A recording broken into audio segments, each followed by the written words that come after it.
আসসালামু আলাইকুম। Doctor ARM Jamil বলছি। আশা করি সবাই ভালো আছেন। আজকে খুব গুরুত্বপূর্ণ একটি বিষয় আলোচনা করব, সেটা হচ্ছে আমরা গত লেকচারগুলোতে বা বিভিন্ন সময় আমরা বলেছি ইনসুলিন রেজিস্ট্যান্স আমাদের শরীরে কী কী জটিলতা তৈরি করে।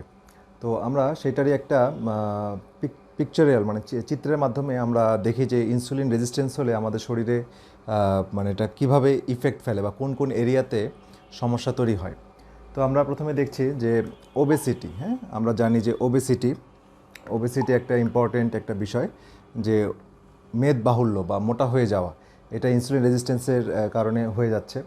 এরপরে হচ্ছে সার্কোপেনিয়া হচ্ছে মাসেলগুলো ওয়াস্টিং হয়ে যাচ্ছে। আমাদের যে স্কেলেটাল মাসেলগুলো আছে, হ্যাঁ, আমরা যেই মাছের ঐচ্ছিক পেশি যেটা বলি, যেটার কারণে আমরা হাত পা নাড়াচাড়া করতে পারি বা ইচ্ছাধীন যে আমাদের পেশিগুলো আছে, হ্যাঁ, সেগুলো কিন্তু শুকিয়ে যাচ্ছে, ছোট হয়ে যাচ্ছে, মানে শুকিয়ে যাচ্ছে। এবং হাড্ডি চর্মসার যে বিষয়টা, অনেক সময় এই সার্কোপেনিয়া বা মাসটা কমে যায়।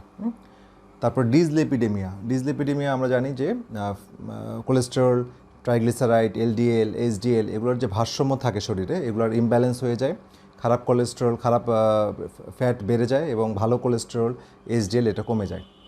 হাইপারটেনশন, আমরা ইম্পর্টেন্ট এখানে মেসেজ হচ্ছে যে আমরা জানি যে 95% হাইপারটেনশনের কজ কিন্তু আমাদের মেডিকেল বই পুস্তকেও লেখা আছে যে এটা কারণ জানা যায় না। বাট আমরা ইনসুলিন রেজিস্ট্যান্স যেটা খুব ইম্পর্টেন্ট, এটা নতুন মানে রিসার্চ, যে ইনসুলিন রেজিস্ট্যান্স যখন আপনি ভালো করতে পারবেন বা ইনসুলিন রেজিস্ট্যান্স থেকে যখন বেরিয়ে আসতে পারবেন, তখন 95% ক্ষেত্রেই আপনার এই হাইপারটেনশনটা থেকে আপনি বেরিয়ে আসতে পারবেন। এবং এটা আমরা ফ্রিকোয়েন্টলি দেখতেছি যে যখন কোনো পেশেন্টের ইনসুলিন অনেক হাই থাকে এবং স্পেশালি তার অন্যান্য কোনো অর্গানিক কোনো প্রবলেম নাই, স্পেশালি যা মেজর কোনো হার্ট ডিজিজ, মেজর কোনো ব্রেন ডিসফাংশন অথবা কিডনি প্রবলেম নাই, সেক্ষেত্রে ইনসুলিন কমে আসার সঙ্গে সঙ্গে আমরা দেখছি যে প্রেশারটা নর্মাল হয়ে যাচ্ছে। সো এটা ডিরেক্টলি লিঙ্ক ইনসুলিন বেশি থাকার সাথে প্রেশার বেশি হওয়ার। ঠিক আছে। অ্যাথেরোস্ক্লেরোসিসটা হচ্ছে আমাদের আর্টারি বা মানে ব্লাড ভেসেল আছে, সেখানে এটাকে স্ক্লেরোসিস হয়ে যাচ্ছে। স্ক্লেরোসিস মানে ফাইব্রাস টিস্যু ডেভেলপ হয়ে সেটার যে পাইপলাইনের যে ডায়ামিটার সেটা ন্যারো হয়ে যাচ্ছে, এটা স্টিফেনিং বা হার্ড হয়ে যাচ্ছে, যে কারণে রক্তের প্রবাহটা বিঘ্ন হচ্ছে এবং প্রেশার জেনারেট করতেছে, রক্তনালীটা অনেক হার্ডেনিং হয়ে যাচ্ছে, হ্যাঁ, বা ইলাস্টিসিটিটা নষ্ট হয়ে যাচ্ছে। এবং এটার কিন্তু একটা ইনফ্লামেশনের একটা সাইট হিসেবে বিবেচিত হয় এবং সেখানে পরবর্তীতে যে কোনো সময় ইনফ্লামেশন হয়ে সেখানে থ্রোম্বাস ফর্মেশন হয়ে থ্রোম্বাসটা পরে মেজর করোনারি আর্টারিতে হলে ওখানে হার্ট অ্যাটাক হয়, ব্রেনে হলে স্ট্রোক হয়, বিভিন্ন এরিয়াতে এটা রিফ্লেকশন আমরা দেখি। এরপরে যেটা খুবই গুরুত্বপূর্ণ এবং আমরা সবাই জানি ইনসুলিন রেজিস্ট্যান্সের কারণে হয় টাইপ 2 ডায়াবেটিস, হ্যাঁ, যেটা আমাদের এখন মহামারী হিসেবে সারা বিশ্বব্যাপী এটা দেখা যাচ্ছে। এই বিষয়টা নিয়ে আমরা বিভিন্ন ভিডিও করেছি, আমার রিকোয়েস্ট থাকবে সেই ভিডিওগুলো দেখা। এবং টাইপ 2 ডায়াবেটিসটা আমরা জাস্ট ইনসুলিন বেড়ে যাওয়ার কারণে হয় এবং ইনসুলিন রেজিস্ট্যান্সের কারণে হয়। সুতরাং টাইপ 2 ডায়াবেটিসের ট্রিটমেন্ট করতে গেলে আমাদের মেডিসিন বা যেটি আমরা অ্যাপ্লাই করি না কেন, আমাদের মূল টার্গেট থাকবে ইনসুলিনকে কমিয়ে আনা। হ্যাঁ, আমাদের যে ট্রিটমেন্টটা আমরা দেই সেটা কি মানে কিসে টার্গেট করে দিই, আমরা হচ্ছে ইনসুলিনটা ব্লাডে যখন অনেক বেশি দেখি, ইনসুলিনটা কমিয়ে আনার জন্য তার মেডিসিন লাগলে মেডিসিন দেই, তারপর হচ্ছে তার লাইফস্টাইল চেঞ্জ করি, তাকে হেলদি ফুডে নিয়ে যাই, ঠিক আছে, তার স্ট্রেস কমাই, তারপর টক্সিন থাকলে টক্সিন রিমুভ করি, বিভিন্ন ওয়েতে। তো এইভাবে তার টাইপ 2 ডায়াবেটিস থেকে রোগীকে বের করে আনা হয়। সুতরাং ইনসুলিন রেজিস্ট্যান্সটা টাইপ 2 ডায়াবেটিসের সাথে ডিরেক্ট লিঙ্ক। এরপরে কার্ডিওভাস্কুলার ডিজিজ হচ্ছে হার্ট এবং ব্লাড ভেসেল রিলেটেড ডিজিজ, যেটা আমরা পরের স্লাইডে আরও বিস্তারিত বলবো। তারপর স্ট্রোক, ব্রেনে যে স্ট্রোক হয় যেটার কারণে আমাদের প্যারালাইসিস হয়ে যায়, হ্যাঁ, তো সেটাও ইনসুলিন রেজিস্ট্যান্সের সাথে ওতপ্রোতভাবে জড়িত। অস্টিওপোরোসিস হচ্ছে আমাদের হাড় ক্ষয় হয়ে যাচ্ছে, হ্যাঁ, হাড় ক্ষয় হয়ে যাচ্ছে, ক্যালসিয়াম ফসফেটের যে ইমব্যালেন্স, হ্যাঁ, এবং ওই ইমব্যালেন্সটা এটাও রেসপন্সিবল ইনসুলিন রেজিস্ট্যান্সের সাথে। ইনসুলিন যখন বেশি থাকে তখন এই ক্যালসিয়াম ফসফেটের যে রেশিও বা মিনারেলাইজেশন যে প্রক্রিয়া সেটাতে বিঘ্ন হয় এবং এই কারণে বোনসের মধ্যে ক্যালসিয়াম ফসফেটের ইমব্যালেন্স হওয়ার কারণে সেটা মানে নাজুক হয়ে যায়, হ্যাঁ, সেটা গ্যাপ তৈরি হয়ে যায়, ক্যালসিয়াম ডেফিসিয়েন্সি দেখা যায় এবং হাড়গুলো ভঙ্গুর হয়ে যায়, ফ্র্যাজাইল হয়ে যায়, যে কারণে অস্টিওপোরোসিস প্রবলেমটা হয়। এরপরে হচ্ছে জার্ড হচ্ছে গ্যাস্ট্রো ইসোফেজিয়াল রিফ্লাক্স ডিজিজ।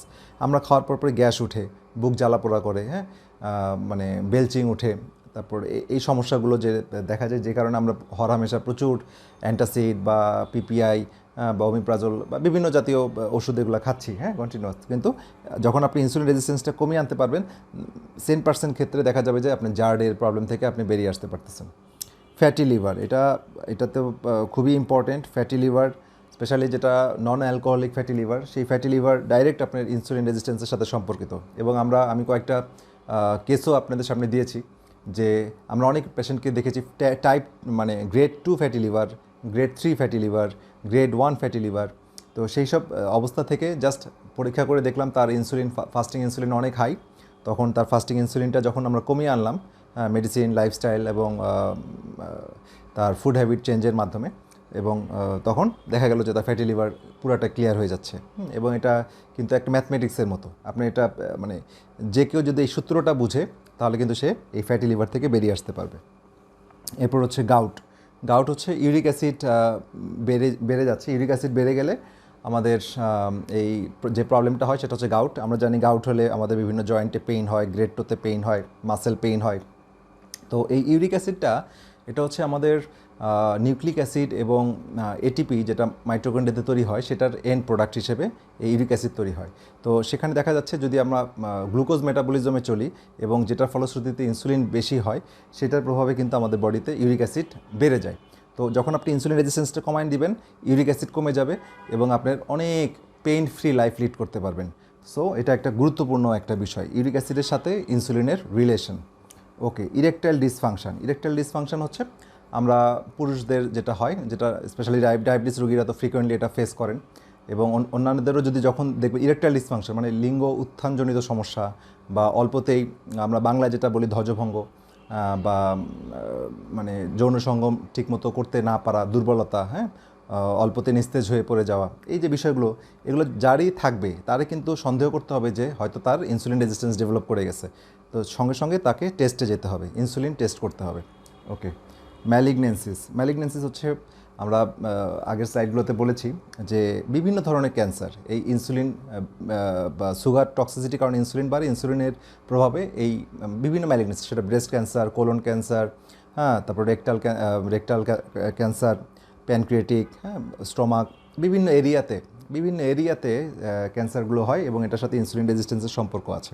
কারণ ইনসুলিন রেজিস্ট্যান্স হলে ইনফ্লামেশন বাড়ে, সেলুলার মেটাবলিজমগুলো ঠিকমতো হয় না। সেলুলার মেটাবলিজম না হলে আমার সেল যখন অ্যাবনর্মাল অ্যাটিটিউড করতে থাকে বা ক্রনিক স্ট্রেসে যখন ভুগতে থাকে, তখন কিন্তু তার যে নিউক্লিয়ার সাইটোপ্লাজমের রেশিও সেখানে যে কোনো কারণে অ্যাবনর্মালিটি দেখা যায়। এবং এপিজেনেটিক্স নামে একটা বিষয় আছে, যেটা আসলে এই আলোচনাতে আমি বিস্তারিত যাচ্ছি না, সেটা নিয়ে আরেকটা ভিডিওতে আলোচনা করব। তো সেই জায়গাতে প্রবলেম হয় এবং খারাপ জিনগুলো ট্রিগার হয় এবং আলটিমেটলি এন্ড রেজাল্ট হিসেবে আমাদের সেলুলার ডিসফাংশনের এন্ড রেজাল্ট হিসেবে এই ক্যান্সারগুলো জন্ম হয়। তো এটাও একটা important factor. PCOS, polycystic ovary syndrome, মহিলাদের হচ্ছে। তো পলিসিস্টিক ওভারি সিনড্রোম হলে দেখা যাচ্ছে যে আমাদের ওভারিতে বিভিন্ন সিস্ট হচ্ছে, মাল্টিপল সিস্ট হচ্ছে, সেটা ইনসুলিন রেজিস্ট্যান্সের সম্পর্কিত। আর এরপর হচ্ছে স্লিপ অ্যাপনিয়া হচ্ছে ঠিকমতো ঘুম হচ্ছে না, হ্যাঁ, বা ঘুমের মধ্যে হঠাৎ করে শ্বাস বন্ধ হয়ে যাচ্ছে, লাফ দিয়ে উঠতেছে, ঠিক আছে। যদি এরকম ধরনের সিমটম হয়, নাক ডাকে, তারপর হচ্ছে আপনার রাতের বেলা হয়তো বাংলায় বলে যে বোবায় ধরে, এরকম বিভিন্ন সমস্যা আমরা ফেস করি। তো এই ধরনের সমস্যা যদি কেউ ফেস করে তাকে কিন্তু ইনসুলিন টেস্ট করতে হবে। এরপর হচ্ছে কগনিটিভ ডিক্লাইন টাইপ 3 ডায়াবেটিস, হ্যাঁ। এই টার্মটা টাইপ 3 ডায়াবেটিসটা আবার কি? টাইপ 3 ডায়াবেটিসটা হচ্ছে আমাদের যে অ্যালজাইমার্স ডিজিজ আছে সেটার আরেকটা নাম হচ্ছে টাইপ 3 ডায়াবেটিস। তো এটাও ইনসুলিন রেজিস্ট্যান্সের সম্পর্কিত। তো ইনসুলিন রেজিস্ট্যান্স ঠিক করলে অ্যালজাইমার্স ডিজিজ থেকে রোগীরা অনেকাংশে বেরিয়ে আসে। তো অ্যালজাইমার্স ডিজিজে কিন্তু বর্তমানে খুব ভালো কোনো ট্রিটমেন্ট নেই, হ্যাঁ। সুতরাং এগুলো সব লেটেস্ট রিসার্চ এবং সবগুলোর রুট কজ হচ্ছে ইনসুলিন, হ্যাঁ। ইনসুলিন হচ্ছে রুট কজ। তাহলে ইনসুলিনের ইফেক্ট দেখেন সারা শরীরে কিভাবে ফেলছে। সুতরাং এই জায়গা থেকে আমাদের বেরিয়ে আসতে হবে।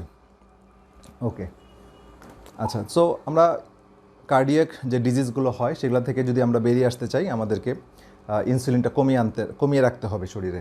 ওকে, বিভিন্ন ডিজিজের নাম দেওয়া আছে, তো আপনারা দেখে নিতে পারেন। আমি জাস্ট এখানে কয়েকটা ডিজিজ বলতে পারি। কার্ডিও মেটাবলিক ডিজিজ, হ্যাঁ, এখানে বলা হয় ওয়েস্টার্ন ডিজিজ, হ্যাঁ। এটাকে বলা হয়, সো এটাকে বলে ওয়েস্টার্ন ডিজিজ। হ্যাঁ, তো কার্ডিও মানে হার্ট রিলেটেড, হার্ট এবং ব্লাড ভেসেল, হার্ট থেকে যে ভেসেলগুলো বের হয় সেগুলোতে প্রবলেম, বিভিন্ন ব্লাড ভেসেল বিভিন্ন এরিয়াতে, এটা এরিয়া ওয়াইজ আপনি রুট কজের দিকে খেয়াল করতে হবে। আমাদের আসলে চিকিৎসাটা এখন হতে হবে প্রোঅ্যাক্টিভ চিকিৎসা, নট রিঅ্যাক্টিভ চিকিৎসা। প্রোঅ্যাক্টিভ চিকিৎসা হচ্ছে আপনাকে যখন মূল ফান্ডামেন্টাল কজগুলো আপনি ট্রিটমেন্ট করবেন তখন আপনার আউটকাম বা ইফেক্টগুলো ঠিক হয়ে যাবে। তো আমরা রুট কজে ফোকাস করতে হবে এবং সেই কেন্দ্রিক চিকিৎসাটা আমাদেরকে দিতে হবে। তো রুট কজ আপনার ইনসুলিন কমিয়ে আনবেন।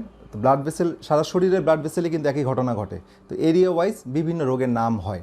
হার্টে হলে হার্ট অ্যাটাক, হ্যাঁ, কিডনিতে হলে নেফ্রোপ্যাথি, চোখে হলে রেটিনোপ্যাথি, হ্যাঁ, নার্ভাস সিস্টেমে হলে নিউরোপ্যাথি, তারপর পেরিফেরাল আর্টারিয়াল ডিজিজ, হাত পা লিমসে যে আর্টারিগুলো আছে সেখানে সমস্যা হলে হয়, এই যে গ্যাংগ্রিন হয়, ডায়াবেটিক ফুট হয়, পা কেটে ফেলে দিতে হয়, এগুলো হচ্ছে পেরিফেরাল আর্টারিয়াল ডিজিজের বহিঃপ্রকাশ।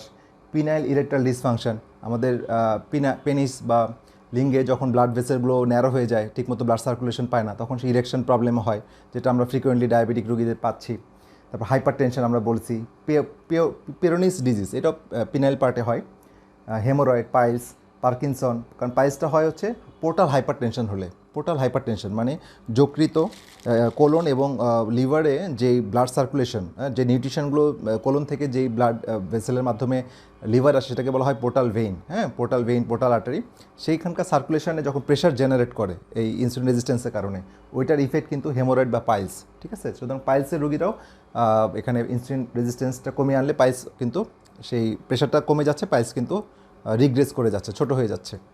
তো পার্কিনসন ডিজিজ, ব্রেনের সমস্যা, ভেরিকোজ ভেইন, আঁকাবাঁকা শিরা, ডিপ ভেইন থ্রম্বোসিস, যে শরীরের ভিতর যে গভীরে যে ভেইনগুলো আছে সেগুলোতে থ্রম্বাস তৈরি হয়, পালমোনারি এম্বোলিজম, মাইগ্রেন, এই সমস্যাগুলো কার্ডিয়াক রিলেটেড। আর মেটাবলিক রিলেটেড ডিজিজের মধ্যে ছবিতে আগের স্লাইডে এটা আলোচনা করা হয়েছে যে obesity, diabetes, mitochondrial disease, dyslipidaemia, gestational diabetes মানে হচ্ছে প্রেগনেন্সির সময় যে ডায়াবেটিসটা হয় এটা, জার্ড, গলস্টোন, হ্যাঁ, পিত্ত পাথরের একটা রেসপন্সিবল, রেনাল স্টোন, কিডনি পাথর, রিঙ্কেলস, এজেস, যারা অল্পতেই বুড়িয়ে যায়, বার্ধক্য হয়ে যায়।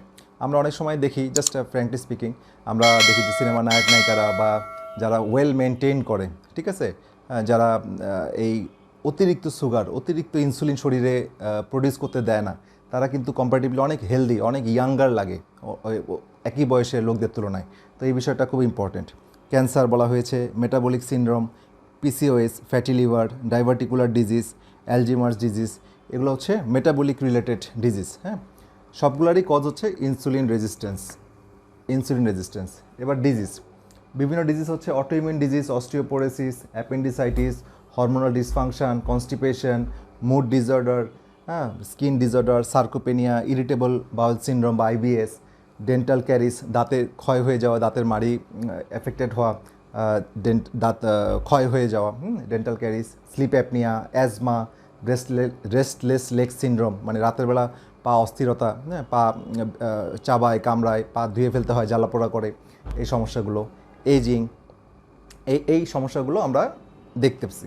ঠিক আছে, সুতরাং এই সবগুলোরই রেসপন্সিবল মূল কারণ হচ্ছে ইনসুলিন রেজিস্ট্যান্স। সুতরাং আমাদেরকে অবশ্যই এই রুট কজ, এটা হচ্ছে রুট কজ, হ্যাঁ, এই রুট কজকে ট্রিটমেন্ট করতে হবে, নট দ্য আউটকামকে ট্রিটমেন্ট করে আপনি শেষ করতে পারবেন না। আপনি কয়টা ট্রিটমেন্ট করবেন, এটা ট্রিটমেন্ট করবেন আরেকটা হচ্ছে, এটা ট্রিটমেন্ট করছেন এটা হচ্ছে, এটা ট্রিটমেন্ট করছেন এটা হচ্ছে, এটা ট্রিটমেন্ট করছেন এটা হচ্ছে। তো এইভাবে তো আসলে রুট কজে হাত না দিলে আপনার ট্রিটমেন্ট করে তো জাস্ট কী বলবো আর কি, হ্যাঁ, বেশি কিছু বলার নাই। তো এটা খেয়াল রাখতে হবে আর কি। ঠিক আছে, এরপরে আমরা দেখি যে ইনসুলিন রেজিস্ট্যান্সটা আমরা চিনলাম, সমস্যাগুলো দেখলাম। তো ইনসুলিন রেজিস্ট্যান্স আমরা কীভাবে আইডেন্টিফাই করব? ল্যাব টেস্টের মাধ্যমে। ঠিক আছে, তো আমরা প্রথমে ইম্পর্টেন্ট যে বিষয়টা সেটা আমরা জানি যে ফাস্টিং গ্লুকোজ বা ফাস্টিং ব্লাড সুগার আমরা টেস্ট করি। সেখানে মার্কারগুলো দেওয়া আছে যে ফাস্টিং ব্লাড সুগার যদি আমার 125 মিলিগ্রাম পার ডেসিলিটারে বেশি যদি হয়ে যায়, তাহলে আমাদের বুঝতে হবে যে ইনসুলিন রেজিস্ট্যান্স আমাদের শরীরে আছে। হ্যাঁ, হিমোগ্লোবিন A1C পার্সেন্টেজ হচ্ছে, যদি হিমোগ্লোবিন A1C পার্সেন্টেজটা হচ্ছে আমাদের 3 মাসের একটা অ্যাভারেজ ব্লাড গ্লুকোজের একটা রিপ্রেজেন্টেশন আমাদের পাওয়া যায়। এটা যদি আমাদের 1%ও বেড়ে যায় তাহলে কিন্তু আমাদের কার্ডিওভাস্কুলার রিস্ক অনেক বেড়ে যাচ্ছে। ঠিক আছে, তো এটা একটা good indicator, advanced glycaemic end প্রোডাক্টের একটা গুড ইন্ডিকেটর, এটাকে সংক্ষেপে বলা হয় এইজেস। ঠিক আছে, তো এখানে এটা মোস্ট ইম্পর্টেন্ট বায়োমার্কার, বিকজ এটা অনেক লম্বা সময়ের একটা অ্যাভারেজ আপনার একটা ক্যালকুলেশন দিচ্ছে, হ্যাঁ, নিয়ার অ্যাবাউট 3 মান্থস। তো এটা 5.5-এর উপরে যদি পাওয়া যায় তাহলে ডেফিনেটলি আপনার ইনসুলিন রেজিস্ট্যান্স আছে। তো you have to go for fasting insulin and must reduce it by applying different modalities. এরপরে খুবই গুরুত্বপূর্ণ যেটা আমি আমার পেশেন্টকে সবসময় বলি এবং খুবই জোর দিই, এবং এটা সব চিকিৎসকদেরই জোর দেওয়া উচিত, কারণ এটা একটা রুট কজ। এটা হচ্ছে রুট কজ। তো রুট কজটা হচ্ছে ফাস্টিং ইনসুলিন। হ্যাঁ, ফাস্টিং ইনসুলিনটা যদি বেশি হয়ে যায় তাহলে কার্ডিওভাস্কুলার বা অন্যান্য প্রবলেমগুলো খুব বেশি। তো এটার লেভেলটা খুবই ইম্পর্টেন্ট। ফাস্টিং ইনসুলিন যদি লো রিস্ক 5-এর নিচে নামায় রাখতে পারি তাহলে রিস্ক খুবই কম, মানে ধরা যাচ্ছে যে আপনি পুরো ফ্রি হয়ে যাবেন। এই কার্ডিও এতগুলো যে ডিজিজ আপনি যদি 5-এর নিচে নামাইতে পারেন ফাস্টিং ইনসুলিনকে, দেখবেন যে এই ডিজিজগুলো আপনার হওয়ার সম্ভাবনা অনেক অনেক অনেক কমে যাবে। হ্যাঁ, 95-96 বা আমরা এক্স্যাক্ট বলবো না, কিন্তু মানে আপনি বলা যাবে যে এটা হওয়ার সম্ভাবনা নাই বললেই চলবে। মিডিয়াম রিস্ক হচ্ছে 5 থেকে 10, এবং 10-এর উপরে যদি আপনি ফাস্টিং ইনসুলিন পাওয়া যায় আপনি তখনই এটাকে অবশ্যই এটা কমিয়ে আনতে হবে। ঠিক আছে, আপনি কিন্তু ডেঞ্জার লেভেলে চলে যাচ্ছেন বা চলে গেছেন অলরেডি। ওকে, এরপরে হোমায়ার, এটা নিয়ে আমি একটা ভিডিও করেছিলাম, আপনারা দেখেছেন। হোমায়ারটা এই বিষয়টা কি, এটা হচ্ছে homeostatic model assessment of insulin resistance.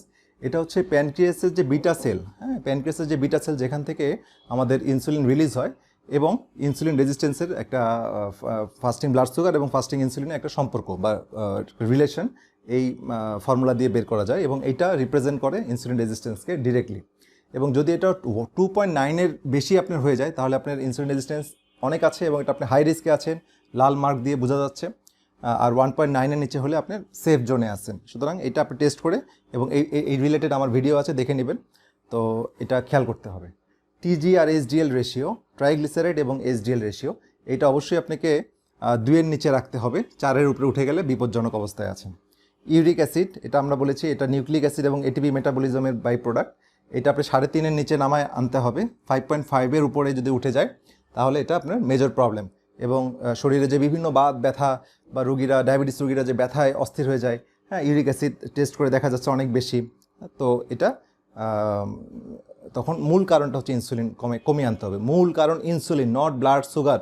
Blood sugar is the outcome of insulin resistance. Okay, so আমরা ফলাফলের দিকে না তাকিয়ে কজ বা কারণের দিকে মনোযোগ দিতে হবে। ঠিক আছে, আরেকটা হচ্ছে ইনসুলিন টলারেন্স টেস্ট। এই টেস্টটা আমাদের খুব বেশি দেওয়া হয় না। এটা পরপর 2বার ইনসুলিন মেজার করা হয়, মানে গ্লুকোজ নেওয়ার পরে 3 ঘন্টা পর, 5 ঘন্টা পর 2বার নিয়ে ক্যালকুলেশন করা হয়। তো যাই হোক, আমরা যে টেস্টগুলো বললাম সেই টেস্টগুলো যদি আমরা করি তাহলে আমাদের কনফার্মেশন হয়ে যাবে। আর তার আগে যে ক্লিনিক্যাল সাইনগুলো আমরা আলোচনা করলাম সেগুলো যখন আপনাদের যদি কারোর মধ্যে থাকে বা আমাদের কারোর মধ্যে থাকে তাহলে আমরা অবশ্যই এই টেস্টগুলো করে চিকিৎসকের পরামর্শ নেব। এবং এই ভিডিওটার উদ্দেশ্য হচ্ছে যে মূল সমস্যাটাকে আইডেন্টিফাই করা। আবারও বলছি, কার্ডিওমেটাবলিক ডিজিজের অন্যতম কারণ হচ্ছে insulin resistance. So insulin resistance আপনি চিনতে গেলে পরীক্ষাগুলো করতে হবে, এবং সমস্যা থাকবে এবং লক্ষণগুলো থাকবে, পরীক্ষা করবেন এবং চিকিৎসকের পরামর্শ নেবেন। যাই হোক, সবাই ভালো থাকবেন, সুস্থ থাকবেন। পরবর্তীতে অন্য কোনো ভিডিও নিয়ে আপনাদের সামনে আবার হাজির হব। আল্লাহ হাফেজ।